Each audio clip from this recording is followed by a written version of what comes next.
చెప్పకయే యెహోవాకు బ్రొక్కుతా ఉన్నాడు. హల్లెలూయా హల్లెలూయా. చూడండి, ఎప్పుడైతే ఈ హన్న ప్రభు అన్నట్టుగా హన్నా చేతిలో ఈ బాణం ఏ ఉద్దేశంతో అయితే విడిచిపెట్టిందో అదే ఉద్దేశం, తల్లి యొక్క ఉద్దేశాన్ని నెరవేర్చేవాడుగా సమూయేలు దేవుని సన్నిధిలో అంతేకాదు దేవుని సన్నిధిలో దేవుని ప్రత్యక్షతను చూస్తా ఉన్నాడు. రాజులను అభిషేకించే ప్రవక్తగా ఉన్నాడు. హల్లెలూయా. ఇప్పుడు నేనేమంటున్నానంటే దేవుడిచ్చిన బహుమానం మన చేతిలో ఉంది. మన చేతి ప్రభు నామమునకు స్తోత్రములు. మరి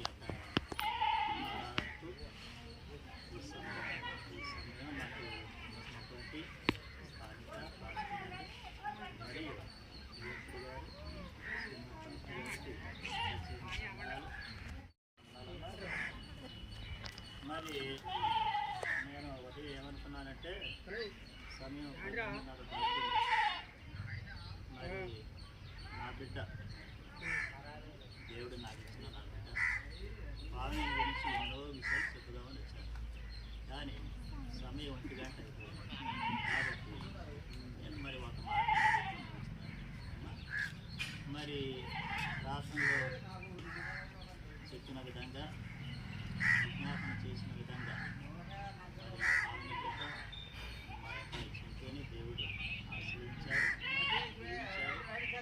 మరి పాలన బిడ్డ ద్వారా మా అబ్బాయి ద్వారా మరి 2 కుటుంబాల్లో దేవుడు ఆనందాన్ని, సంతోషాన్ని, చిరునవ్వులు, నోటి నిండా సంతోషాన్ని నింపాడు. ఇప్పుడు చూడండి, మా ఎంపీ గారు అన్నారు చెప్పినట్లుగా మొదటి బాణం, రెండో బాణం ఇంట్లో ఉన్నాడు. మరి దేవుడు ఆ బాణాన్ని ఇచ్చి ఇప్పుడు మా ఎంపీ గారు, మా చెల్లెమ్మ, నేను, మా ఆవిడ మేము ఆళ్ళని చూసుకునే బ్రతుకుతున్నాం. ఈ ఆళ్ళని చూసుకునే మంచినీళ్ళు తాగానే హాయిగా పట్టుకుంటున్నాం. ఆ విధంగా దేవుడు ఇంటికి పెద్ద కూతురిగా నేను చెప్పినట్లుగా నా ఇంటికి కూడా ఆమె వాళ్ళకే కూతురు గారు, నాకు కూడా కూతురే, దేవుడిచ్చిన కూతురు, అందుకే నా బిడ్డ అన్నాను. కాబట్టి మరి దేవుడు ఆ విధంగా జీవించాడు, ఆశ్రయించాడు. నా నోటి నిండా బైబిల్ గ్రంథంలో ఒక మాట ఉంది తల్లి, ఏంటంటే యాకోబు నిండు వృద్ధాప్యంలో ఉన్నాడు. నిండు వృద్ధాప్యంలో ఉన్నాడు. యాకోబు అంటే యాకోబు అబ్రహాము కుమారుడైన ఇస్సాకు కుమారుడైన యాకోబు. ఆయన మంచం మీద కూర్చొని అన్నాడు, అదర్లేదు. అంత కళ్ళు ముసలు అయిపోయాడు, కళ్ళు కూడా కనబడటలేదు. ఆ వయసులో ఉండి ఏం చేశాడంటే 12 మంది కొడుకుని పిలిచాడు. అరే నాయన, ఇక నేను నా పితరుల దగ్గరికి వెళ్ళిపోతున్నాను, మీకు మిమ్మల్ని 12 మందిని ఆశీర్వదించాను కాబట్టి వాళ్ళందరూ వచ్చారు. అందరినీ ఆశీర్వదిస్తూ వచ్చాడు. అయితే యోసేపు దగ్గరికి వచ్చాడు. యోసేపు వచ్చి మంచం దగ్గర, నొలక మంచం దగ్గర మాట వేశాడు. ఆ మంచం మీద కూర్చొని యాకోబేమో కళ్ళు కనపడకుండా నిండు వృద్ధాప్యంలో ఉండి యోసేపు తల మీద చేతులు ఇచ్చాడు. ఉంచి ఏమన్నాడంటే, ఈ మాట బాగానండి, ఏమన్నాడంటే, యాకోబు దేవుడు కొలిచే, యాకోబు ఏ దేవుడిని కొలుస్తున్నాడో, ఏ దేవుడికి మొక్కుతున్నాడో, ఈ యాకోబు ఏ దేవుని ఆరాధిస్తున్నాడు, ఆ దేవుని యొక్క హస్తబలములోని ఆశీర్వాదాలు నీకు ఇస్తాను అన్నాడు. హల్లెలూయా. యాకోబు అన్నాడు, కళ్ళు కనపట్ల, కూర్చోలేడు, నుంచోలేడు, మంచం మీద కూర్చొని యోసేపును దీవిస్తున్నాడు. ఏమన్నాడంటే, నేను ఏ దేవుడిని కొలుస్తున్నానో, నేను ఏ దేవుడిని ఆరాధిస్తున్నానో, నేను ఏ దేవుడికి మొక్కుకుంటున్నానో, నేను ఏ దేవుడి మీద ఆధారపడ్డానో, ఆ దేవుని హస్తబలములో 5 ఆశీర్వాదాలు ఉన్నాయి. ఆ 5 ఆశీర్వాదాలతో నిన్ను ఆశీర్వదిస్తున్నాను అన్నాడు. ఏంటంటే 5 ఆశీర్వాదాలు ఏమని ఆశీర్వదించాడంటే, నిన్ను నీ కుటుంబాన్ని మింటి దీవెనలతో దేవుడు ఆశీర్వదిస్తాడు. ఏ దీవెనలమ్మా? మింటి దీవెనలు అంటే, మింటి అంటే ఆకాశం, మింటి అంటే ఆకాశం. యాకోబు అన్నాడు, యోసేపు తల మీద చేయి పెట్టి, ఆకాశపు దీవెనలతో దేవుడు నీ కుటుంబాన్ని ఆశీర్వదిస్తాడు అన్నాడు. మింటి దీవెనలు వర్షము, మంచు. ఆకాశం నుంచి మానవాళికి దేవుడు అందించే దీవెనలు మింటి ఆశీర్వాదాలు వర్షము, మంచు. ఈ రెండో దీవెనలు లేకపోతే ఎంత చదువుకున్నా, వ్యాపారాలున్నా, కోటీశ్వరులైనా, భూస్వాములైనా, శ్రీమంతులైన భూమి మీద బ్రతకలేదు. వర్షం కురవాలి, మంచు కురవాలి, అప్పుడే మానవుడు బ్రతకగలడు. ఈ రెండు దీవెనలతో నిన్ను ఆశీర్వదిస్తున్నాను అన్నాడు. రెండవ దీవెన, గర్భఫలముల దీవెనలతో నిన్ను ఆశీర్వదిస్తున్నాను. నేను కొలిచే నా దేవుని హస్తబలములో ఏ దీవెనలు ఉన్నాయంటే ఇంటి దీవెనలు ఉన్నాయి. రెండవది, గర్భఫలముల దీవెనలు నా తండ్రి హస్తములో ఉన్నాయి, నా తండ్రి హస్త బలములో ఉన్నాయి అన్నాడు. గర్భఫలం దీవెనలు అంటే యోసేపు కుటుంబంలో పుట్టిన ఆడపిల్ల కానీ మగపిల్లాడు వాడు కానీ గర్భఫలము లేకుండా ఉండరు అన్నాడు. ఈ దీవెన ఎక్కడుంటుందట? నేను కొలిచే నా తండ్రి హస్తబలములో, నా తండ్రి హస్తబలములో అన్నాడు. అయితే మూడవది ఏంటంటే, నేను కొలిచే నా తండ్రి హస్తబలములో మూడవ దీవెన ఉంది. ఏంటది అంటే స్తనముల దీవెన. అంటే ఏంటంటే యాకోబు వంశములో, యాకోబు కుటుంబములో పాలిచ్చే తల్లులు ఉంటారు అన్నాడు. ఈ దీవెనలో ఎవరి హస్తబలంలో ఉంటాయి? భూగర్భముల దీవెనలు అంటే నా తండ్రి హస్తబలము భూమి లోపల మణిమాణిక్యాలు, వజ్ర వైడూర్యాలు, రకరకాల నిధులన్నీ ఉన్నాయి. అవన్నీ కూడా ఈ రోజున నీకు ఇస్తున్నానన్నాడు. అసలు ఇవాళ ఇజ్రాయేలు దేశ, పాలస్తీనా పరిసర ప్రాంతాలలో యోసేపు వంశం భూగర్భ దీవెనలతో విపరీతంగా అభివృద్ధి చెందిపోయింది. ఐదవ దీవెన ఏంటంటే సర్వశక్తుని దీవెన నీ మీద ఉంటుంది అని యాకోబు ఆశీర్వదించాడు. ఎందుకు ఈ మాట చెప్తున్నానంటే, మరి మా అయ్యంకుడు గారు, మా చెల్లెమ్మ మరి బిడ్డని ఆమెని నా కూతురుగా చేసిన తర్వాత దేవుడు ఇంటి దీవెనలతో మమ్మలను ఆశీర్వదిస్తున్నాడు. రెండు, గర్భఫలముల దీవెనలతో దేవుడు నా బిడ్డను ఆశీర్వదించాడు. స్తనముల దీవెన కూడా దేవుడు నా బిడ్డకు ఆశీర్వదించాడు. హల్లెలూయా. ప్రియమైన దేవుని బిడ్డలారా, ఈరోజు ఈ కృతజ్ఞత ప్రార్థన జరుగుతుందంటే నా యేసువారి హస్తబలమే, నా యేసువారి హస్తబలములోని దీవెన ఈ కుటుంబంలో నెరవేరింది. కాబట్టి ఈరోజు ఈ ప్రార్థన మా అయ్యంకుడు గారు మరి 100 మందిని ఆహ్వానించారండి. 100 మందిని ఆహ్వానించి భోజనం పెట్టడానికి గల కారణం ఏంటంటే కృతజ్ఞత. ఏంటా కృతజ్ఞత అంటే మా తండ్రి హస్తబలములోని దీవెనలు నా కుటుంబంలో నెరవేరాయి అని ఈరోజు ఈ ఫంక్షన్. మరి ఇంకా రకరకాలుగా ఆయన కార్యక్రమాలు చేస్తున్నారు. వీటన్నిటికీ కారణం అదే, కృతజ్ఞ ప్రార్థన కారణం అదే. మీరంతా వచ్చి ఈ విధంగా కూర్చున్నారంటే కారణం అదే. ఏంటి? యేసు క్రీస్తు వారి హస్తబలములోని దీవెనలు ఈ కుటుంబంలో నెరవేరాయి. మరి ఒకసారి కొన్ని సమస్యలు మన గృహాల్లో ఇబ్బందులు ఉంటాయి. ఒకవేళ ఇప్పుడు నేను ఏ దీవెనల గురించి చెప్పాను, ఏ ఆశీర్వాదాల గురించి చెప్పానో మన కుటుంబంలో అవి లేట్ అవ్వచ్చు, ఆలస్యం అవ్వచ్చు. ఒకవేళ పాలిచ్చే తల్లి మన ఇంట్లో లేకపోవచ్చు, లేటు సమయం కొద్ది ముందుకు వెళుతూ ఉండొచ్చు. గర్భఫలముల దీవెన మన ఇంట్లో ఒకవేళ కనపడకపోవచ్చు. అనేక మంది మనల్ని ఒకవేళ చిన్న చూపు చూడవచ్చు, తక్కువగా మాట్లాడవచ్చు, అపహాస్యం చేయవచ్చు. కానీ తల్లులారా, మీరందరూ యేసు హస్తబలాన్ని నమ్మండి. యేసు హస్తబలాన్ని నమ్మండి. ఒకసారి శిల్పరిశ్రమలు వస్తారు, సోదరులు వస్తారు, దేవుడు వస్తారు, నీ చేయి చూస్తా చేయమంటారు, నీ హస్తబలాన్ని చూస్తా చూపిమంటారు. అవునా కాదా? ఏమ్మా, అవును కదా? ఒకసారి నేను చూస్తున్నాను. ఒకసారి మేనేజర్లు మా చిన్న బాగా ఇంటికి వెళ్ళారు. అట్లా కూర్చున్నాను. అప్పుడు బాగా చిన్నపిల్లోని ఓ సెల్ఫ్ ప్రశ్న కూడా వచ్చిండు. వస్తే మా బావయ్య ఏం చేసిందంటే, మా చిన్న బావయ్య ఇటు రావయ్య మా పాపకి హస్తబలం చూసిందనే తెచ్చిండు. తెచ్చి చెయ్యి చూడమండు. ఆ చెయ్యి ఇచ్చాడు. ఆ చూసి మొత్తం ఈ గీట్లన్నీ చూసిండు. ఈ పక్కన చూసిండు, మన ఎక్కడో 2 గీట్లు ఉండేట. ఈ 2 గీట్లు చూసి ఇదిగో ఇక్కడ 2 గీట్లోనే నీకు 2 భార్యలు అంటారు. ఇది నా హస్తబలం ఆ విధంగా ఉంటే అబ్బో నువ్వు 2 భార్యలు అని చెప్పాడు. అయితే అది జరిగిందా? జరగలే.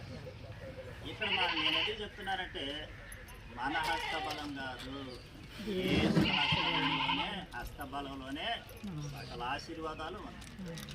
అందుకు నిదర్శనం, నిలువెత్తు సాక్ష్యం మా కుటుంబం, మా పెద్ద బిడ్డ, మా ఇంటి గారి పెద్ద బిడ్డ. కాబట్టి ఏం పెట్టారా, సాక్ష్యాన్ని చెప్పుకునే భాగ్యం దేవుడు నాకు వచ్చాడు. మరి ఈ కుటుంబానికి వచ్చిన మీరందరూ కూడా అందరినీ దేవుడు దీవించిన గాక.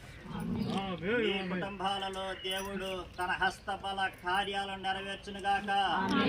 మీ కుటుంబాలలో దేవుడు గర్భఫల దీవెనలు అనుగ్రహించును గాక. మీ కుటుంబాలలో స్తనములు ఇచ్చే తల్లులు ఉండును గాక. ఈ రోజు నుంచి ప్రియమైన దేవుని బిడ్డలారా, యేసయ్య హస్తబలాన్ని బలముగా నమ్మండి, ప్రార్థన చేసుకోండి. రాబోయే కాలములో మీ ఇళ్ళలో, మీ గృహాలు పిల్ల తల్లులతో ఉండునుగాక. వారిచ్చే తల్లులు మీ గృహాల్లో ఉండునుగాక. దేవుడి మాటలు మన వినికిడిలో ఆశ్రయించిన గాక. ఇంకొక మేటి మాట ఏంటంటే, మరి మా ఎంపీ గారు, మా చిన్నమ్మ ఒక బిడ్డను కానీ ఆమెని కష్టపడి పెంచి చదివించి తీసుకొచ్చి మా అబ్బాయికి అప్పగించారు. మరి అంటే మా కోడల్ని వచ్చి కోడలను పోగొడుతుండని మీరు అనుకుంటున్నారు. కాదు, ఒక ఆత్మ సంబంధమైన మంచి బిడ్డను నేను కూడా ఆమె పొగడకూడదు. ఎందుకంటే నేను ఎప్పుడైతే మీ ముందు ఆమెను పొగుడుతానో ఆమెలో ఒకలాంటి ఇంకేం మా మాయగారే నన్ను పొగిడాడు ఏంటి అన్న ఒకలాంటి ఏమంటానే తాను హెచ్చించుకోవడం రాదు. కానీ ఒక బిడ్డను దేవుడు మాకు ఇచ్చాడు. ఆ బిడ్డ వేళ విశేషం కూడా మాకు మంచిగా ఉన్నది. మరి మా వెంకట గారి కుటుంబం కూడా పిల్ల పాపలతో మనవలు ఇవాళ ఆయన మరి మనవలను చూసుకొని ఎంతో ముద్దులాడటం, వాళ్ళు ఎత్తుకోవటం, మరి బుగ్గల మీద ముద్దు పెట్టుకోవటం. ఇందాక నేను చెప్పినట్టుగా ఆ మొదటి బాణం రెండో బాణాన్ని చూసి మేము మంచినీళ్ళు తాగైనా బ్రతకగలం. దేవుడి కొద్ది మాటలు మన వినికిడిలో ఆశీర్వదిస్తున్నాడు.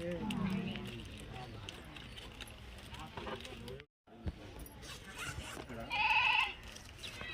మాట ఆదికాండం 4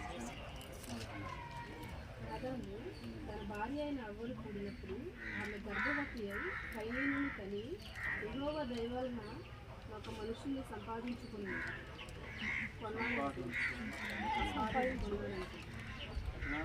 ఈ తల్లి ఏమనుకుంటుందంటే యెహోవా దయ వలన నేను అని చెప్తున్నాను.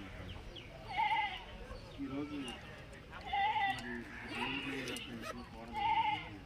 ఆమె కూడా దేవుడు దయచేశాడు. దేవుడు దయచేసిన బిడ్డల్ని ఇందాక విజయ్ పాస్టర్ గారు వాళ్ళు బాణాలు లాంటి వాళ్ళు. ఆ బాణం ఎవరి చేతిలో ఉండాలంట? బలవంతుని చేతిలో ఉండాలంట. గ్రంథంలో 9వ అధ్యాయంలో 6వ వచనంలో యేసుక్రీస్తు ప్రభువు కొన్ని టైటిల్స్ అక్కడ ఉన్నప్పుడు ఆయన బలవంతుడు అని కూడా ఉంది. దేవుడు దయచేసిన బిడ్డని దేవుని చేతుల్లోనే పెంచితే వాళ్ళు తిరిగి పెద్దోళ్ళు అయ్యాక కూడా ఆ దారిలో నుంచి లోకంలో ఉన్నటువంటి ఈ తరం పిల్లలు చూస్తుంటే తల్లిదండ్రులకు అవిధేయులుగా జీవిస్తూ ఉన్నారు, పెద్దల భయం లేకుండా జీవిస్తున్నారు, చర్చికి రావట్లేదు, దైవజనుడు భయం లేదు, దేవుని భయం లేదు. ఈ తరంలో మనం చూస్తున్నాం. దేవుడు మనకిచ్చిన పిల్లలు ఏం చేయాలంటే దేవుని కోసమే పెంచితే, ఆ దేవుని క్రమంలో పెంచితే ఆ పిల్లలు ఇప్పుడు ఈ పిల్లలు చూసి తిమోతి గారు ఎలా సంతోషపడుతున్నారో ఆ పిల్లలను చూసి దేవుడు కూడా సంతోషపడాలి. మన పిల్లలను చూసి మనము సంతోషించాలి, దేవుడు కూడా సంతోషించాలి. దేవుడు ఎప్పుడు సంతోషిస్తాడంటే వాళ్ళు నిజంగా బాణాల్లాగా ఉంటుంది. బలవంతుడైన యేసుక్రీస్తు ప్రభు చేతిలో ఉంటుంది. యేసుక్రీస్తు ప్రభు చేతిలో నుంచి వాక్యము ఖడ్గాల్లాగా అపవాది గుండెల్లో గుచ్చుకొని సమాజంలో నశించిపోతున్న అనేక మంది ప్రభు వైపుకు తిప్పగలిగేటటువంటి ఒక తలాంతులు కలిగినటువంటి భక్తులుగా నేర్పించిన ఇద్దరు బిడ్డలు దేవునికరంగా తిరిగి మాకంటే గొప్ప దేవునికి ఇష్టమైన పాత్రలుగా ఉండాలని నిజంగానే ఉన్నవారికి ఆశీర్వాదకరంగా మారుతుంది.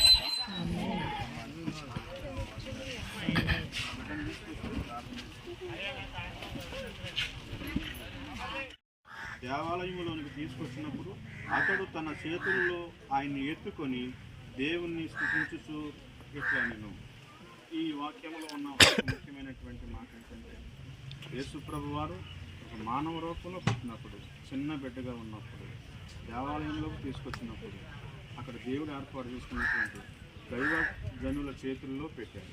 ఈ బిడ్డల్ని ప్రతి విషయంలో దైవ జనుల చేతులుంచి ప్రార్థన చేయించండి. మరి తిమోతి గారు మనకంటే మరి వయసులో పెద్దవారు, సేవలో పెద్దవారు, అందుకని అభిషక్తులు వారి చేతుల్లో ఆ బిడ్డ ఉంచుకొని ప్రార్థన చేసి ఆ ఉయ్యాల తొట్టులో పెడతారు. మొదటి ప్రార్థన నేను చేస్తాను, రెండో ప్రార్థన విజయ్ పాస్టర్ గారు చేస్తారు, మూడో ప్రార్థన అయ్యగారు చేసి ఆ యొక్క ఉయ్యాల తొట్టులో పడుకోబెడతారు. ప్రార్థన చేస్తాం. కృపా సత్య సంపూర్ణ యేసుక్రీస్తు ప్రభువా, ఇదనైనా దైవజనులంగా ముగ్గురు ఇక్కడ కలిసి ఈ సంటిబిడ్డ కొరకు చిన్న ప్రార్థన పెట్టుకోవడం జరిగింది. భావనికి తన యొక్క భర్తకి మెరిచిన రెండవ కుమారుడు బిడ్డను చిన్నప్పటి నుంచి మీరు దీవించండి. యేసయ్య ఉయ్యాల తొట్టులో పండుకోబెడుతున్నప్పుడు ఇదిగో పైన మా చేతులు ఉన్నాయి, కానీ ఆ బిడ్డ కింద మీ బలమైన హస్తములు ఉంచండి ప్రభు. ఇది మొదలుకొని ప్రభు రాకడ వరకు ఈ బిడ్డను ఈ లోకంలోకి మీరు ఎందుకు పంపించారో మీ చిత్తాన్ని ఆ బిడ్డ మీద నెరవేర్చుకుంటే వరకు ఎల్లప్పుడూ మీ చేతుల్లో ఉంచుకోండి, మీ చేతుల్లో చెప్పుకోనండి, మీ చేతి నీళ్ళు దాచుకోనండి, మీ చేతి నీళ్ళు ఉంచుకోనండి.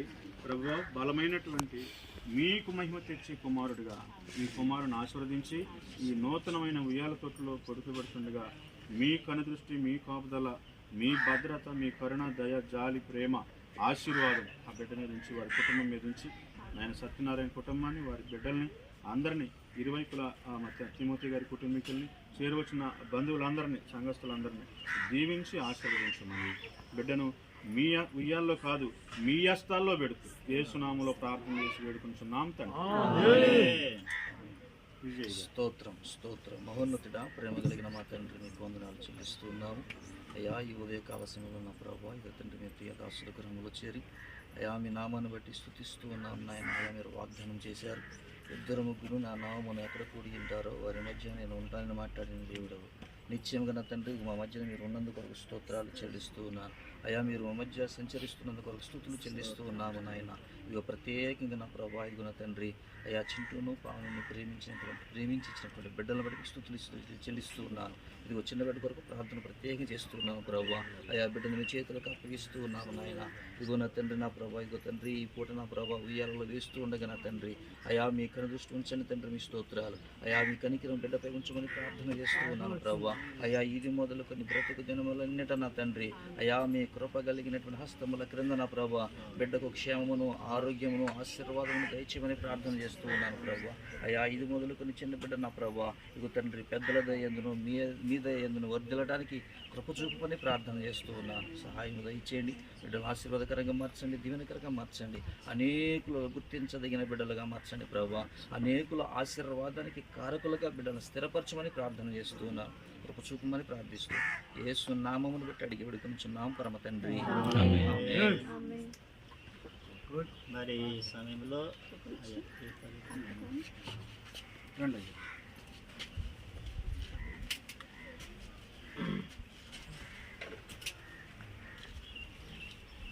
మీరు పెట్టండి. విజయ్ తండ్రి యొక్క మీ కుమారుని యొక్క మీ చేతిలో తీసుకోండి. ఆయన చేతిలో కుమారుని యొక్క అనండి. మీరు పరిశుద్ధాత్మని ఐగర్ చేతికి మీరు తీసుకుని కుమారుని పరిశుద్ధాత్మని ఐగర్ అంటారు. పరిశుద్ధాత్మ యొక్కయు త్రియేక దేవుని నామమున దేవుడు ఈ బిడ్డను దీవించునుగాక. చిన్న ప్రార్థన కూడా చేస్తాను. మరి నేను ప్రార్థన చేసే ముందు మా అయ్యంకుడు గారు ఏప్రాల్ గారు కూడా ఇక్కడ నిలబడాలి ఈ లైన్లో. ఈ బిడ్డ కూడా ఈ అదేవిధంగా మా పెద్ద అయ్యంకుడు గారు రెండో అయ్యంకుడు గారు కూడా రండి. అయ్యా మీ ఆశీర్వాదాలన్నీ ఈ బిడ్డ మీద ఉండాలి. మరి తాతల మామల ఆశీర్వాదాలు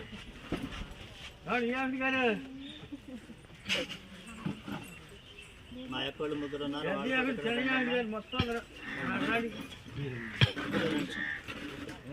మా బావి కూడా ఇక్కడ రావాలి. ఆయన ఆశీర్వాదం మా మనవడి మీద ఉండాలి. కుటుంబీకులంతా చక్కగా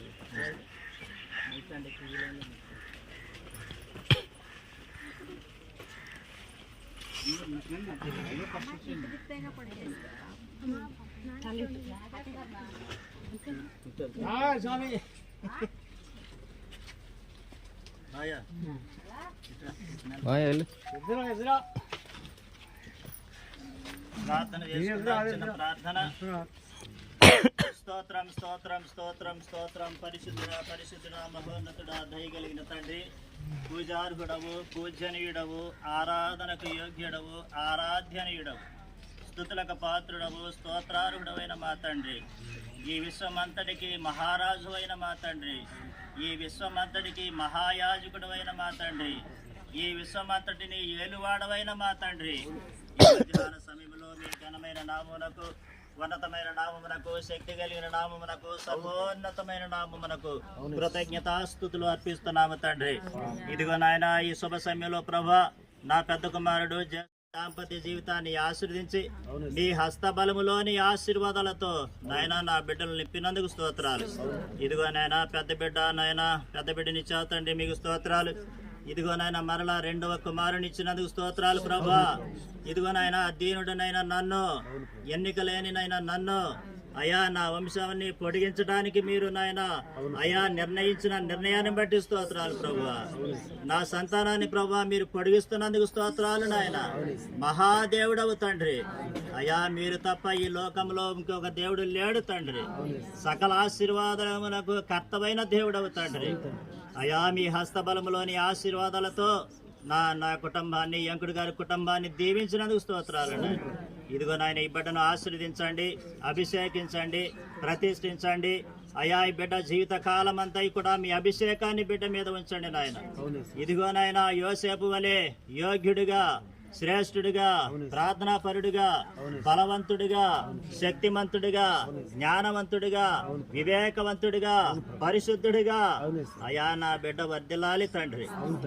మనుషుల దయలోను, దేవుని దయలోను, పెద్దల దయలోను, గురువుల దయలోను వర్ధిల్లాలి తండ్రి. విద్యందు, బుద్ధియందు, ఆరోగ్యమందు, జ్ఞానమందు నాయన ఈ బిడ్డ వర్ధిల్లాలి తండ్రి. మీ కృప బిడ్డ మీద ఉంచండి, మీ దయ బిడ్డ మీద ఉంచండి, మీ కరుణా కటాక్షములతో నా బిడ్డ నింపండి నాయన, మీ దయా దాక్షిణ్యములతో నా బిడ్డలిద్దరిని నింపండి తండ్రి. ఇదిగో నాయన ఈ ఉయ్యాలను ప్రభా ఆశీర్వదించండి, అభిషేకించండి, ప్రతిష్ట చేయండి ప్రభా. ఏ దోషము లేకుండా నాయన యేసు రక్తంతో కడగండి. ఇదిగో నాయన చిన్న బిడ్డను ఉయ్యాల్లో వేస్తూ ఉండగా మీ ఆశీర్వాదాలు, మీ దీవెనలు, మీ మేలులు, మీ కృప అయా నిండుగా సమృద్ధిగా బిడ్డపై కుమ్మరించమని, అయా బిడ్డకు మంచి ఎదుగుదల దయచేయండి ప్రభు. శారీరకంగా మానసికంగా మంచిగా నాయన బలవంతుడిగా బిడ్డ వర్ధిల్లాలి తండ్రి. అట్టి కృపతో నింపుమని యేసు నామములో ఈ ప్రార్థన సమర్పిస్తున్నాను పరమ తండ్రి, ఆమేన్. తండ్రి ఆత్మ యొక్క త్రియేక దేవుని నామమున ఈ బిడ్డను ఉయ్యాల్లో వేస్తున్నాను. సియోనులో నుండి దేవుడు నా బిడ్డను ఆశీర్వదించును గాక. మాట్లాడరా?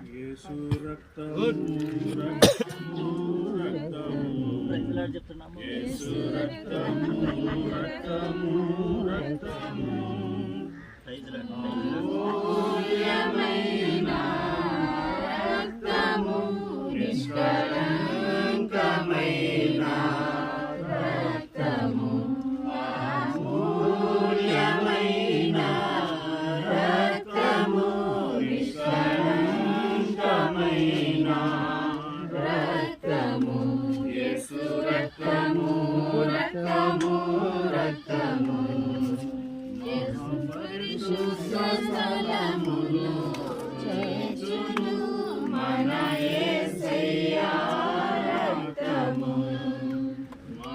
పరిశుద్ధ స్థలములో చేర్చును మన యేసయ్యా రక్తము.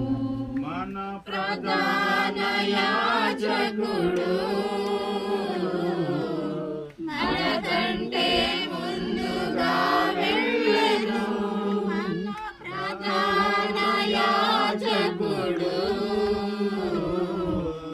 మనకంటే ముందుగా వెళ్ళెను.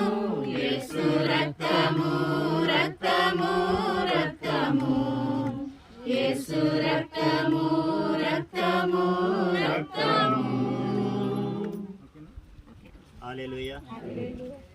మరి ఈరోజు ఇంత ఘనంగా ఈ కార్యక్రమం జరిపించిన స్థానిక పాస్టర్ గారు, మా అయ్యంకుడు గారు, సీమోన్ గారికి, అమ్మగారికి, పిల్లలు పెద్ద పాప, అల్లుడు గారు మా అబ్బాయి, తర్వాత అబ్బాయి కాదు తమ్ముడు, దాసవారంలో అన్నయ్య అని పిలిచే ఇద్దరు పాస్టర్ గారి అల్లుడు గారు, వాళ్ళ తమ్ముడు. ఇక తమ్ముళ్ళు ఎవరు లేరు. మా సొంత తమ్ముడు ఒక అతను ఉన్నాడు, హానోక్ అని. హానోక్ తర్వాత ఈ అన్నయ్య అని నన్ను పిలిచేది వాళ్ళిద్దరే, ఇక తమ్ముళ్ళు ఎవరు లేరు. కాబట్టి మరి పెద్ద పాపకు దివ్యమ్మ, అబ్బాయికి మూడో పిల్ల ఇక్కడే ఉంది, ఆమెకి మరి ప్రత్యేకంగా దేవుడు రాబోయే కాలంలో ఈ కుటుంబాన్ని దేవుడు దర్శించునుగాక. ఈ ముగ్గురు పిల్లల్ని ఫలింపజేయునుగాక. ఏ బంధాలు వారిని పట్టి ఉన్నాయో యేసు హస్త బలము యొక్క ఆశీర్వాదాలలో ఆ బంధాలన్నీ విడిపోవునుగాక.